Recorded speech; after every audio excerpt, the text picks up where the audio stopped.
একটা বোতাম, শুধু চাপ দিলেই প্যারাশুটটা খুলে যেত, জীবনটা হয়তো বেঁচে যেত, ফিরতে পারতেন পরিবারের কাছে। কিন্তু ফ্লাইট লেফটেন্যান্ট তৌকির তা করেননি, কারণ তিনি শুধু নিজের প্রাণ নিয়ে ভাবেননি, ভেবেছিলেন নিচে থাকা মানুষদের কথা।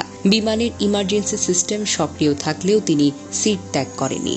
শেষ মুহূর্ত পর্যন্ত চেষ্টা করে গেছেন বিধ্বস্ত হওয়ার আগেই ফাঁকা জায়গায় নিয়ে যেতে। তিনি জানতেন তার এই যুদ্ধ বিমান যদি কোনো জনবহুল এলাকায় পড়ে আরও অনেক প্রাণ যাবে। এই সাহসিকতা, এই আত্মত্যাগ কোনো শব্দে সম্পূর্ণ বর্ণনা করা যায় না। তৌকিরের যে বিমানটি বিধ্বস্ত হয়েছে সেটি ছিল বেশ পুরনো F-7BGI, একটি যুদ্ধ বিমান যার স্থান আধুনিক যুগে আর নেই। তবুও এই বাতিল বিমান দিয়ে চলছিল প্রশিক্ষণ, কারণ দুর্নীতি আজও উড়ে বেড়ায় বাংলাদেশের আকাশে, আর সেই দুর্নীতির বোঝা বয় আমাদের মতো সন্তানেরা। তৌকির আকাশে মারা যাননি, তিনি মরে গিয়েছিলেন বহু আগে। যেদিন বাজেট চুরি হয়েছিল, যেদিন সিদ্ধান্ত হয়েছিল 1970 দশকের বাতিল যুদ্ধ বিমান দিয়েই হবে প্রশিক্ষণ, এই সিস্টেম তাকে দেয়নি কিছুই, না দিয়েছে সুরক্ষা, না দিয়েছে বিকল্প, না দিয়েছে আধুনিক কোনো যন্ত্রপাতি। তাকে দিয়ে গেছে কেবল ঝুঁকি, মরিচা ধরা লোহা আর নিশ্চিত মৃত্যু। তবুও তিনি পিছু হটেননি।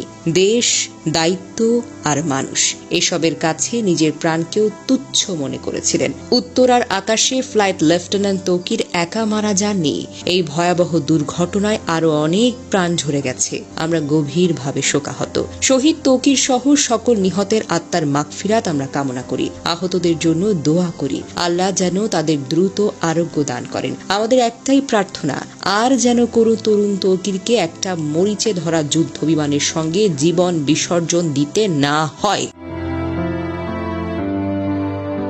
দুর্ঘটনার খবর ছড়িয়ে পড়লে বিকেল থেকে রাজশাহী নগরীর উপশহরের 3 নম্বর সেক্টরের আশ্রয় নামের ভাড়া বাড়িতে স্থানীয় বাসিন্দা ও স্বজনদের ভিড় করতে দেখা যায়। বাড়ির মালিক আতিকুল ইসলাম বলেন, ফ্লাইট লেফটেন্যান্ট তৌকির ইসলামের মা বাবা ও বোন জামাই ঢাকার উদ্দেশ্যে রওনা হওয়ার আগে তার মৃত্যুর খবর জানতেন না। পরিবারের সদস্যরা জানতেন সাগর জীবিত ও চিকিৎসাধীন রয়েছেন। তৌকির ইসলামের বড় চাচা মতিউর রহমান বলেন, ঢাকায় রওনা হওয়ার আগে তৌকিরের বাবা মাকে নিহতের খবর জানানো হয়নি। গত বছর তৌকির ইসলাম বিয়ে করেছেন। চলতি বছরের ফেব্রুয়ারি মাসে বিয়ের আনুষ্ঠানিকতা সম্পন্ন করেন। তার স্ত্রী ঢাকার ব্র্যাক ইউনিভার্সিটির একজন শিক্ষক। প্রসঙ্গত, সোমবার দুপুর 1টার পর রাজধানীর উত্তরার দুর্ঘটনায় পরে বাংলাদেশের বিমান বাহিনীর একটি প্রশিক্ষণ বিমান।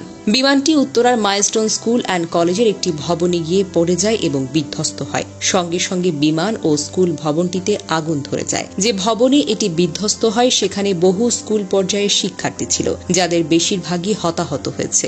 দুর্ঘটনার পরপর উদ্ধার